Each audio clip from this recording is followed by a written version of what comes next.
Een bult jerrycans op de markt in Burgum. Net een echte drugsdumping, maar onderdeel van de campagne Meld want dat telt van de gemeente Tietjerkstradeal.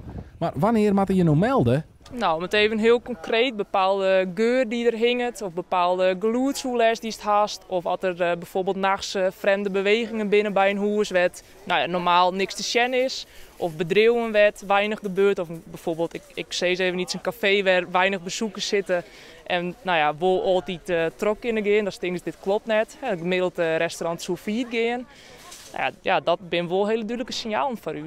Dags valt het aantal meldingen in Tietjerkstradeal nog ta en willen er weinig drugsproductielocaties oprollen. Dat valt ta, maar eigenlijk valt het niet zeer. Want ik ben ervan overtuigd dat wij wel degelijk van dat soort faciliteiten in ons gebied hebben, maar wij zijn er net van op de hichte. En vandaar dat wij nu ook een oproep doen aan de burgers om eens mee te zien en alert te wezen op signalen die daar mogelijk mee te maken hebben. Mij meldt want dat telt en wat soersto wil Tietjerkstradeal dus meer anonieme meldingen ontvangen uit de minskip. Maar het verlinken van je boerman als boervrouw, daar leidt nog wel een drompel en dat begrijpt de weekagent. Ik heb me dat eerste gevoel wel bedenken, dat je zegt, goh, ik verlink hem, maar eigenlijk door de maatschappij er wel een dienst mee.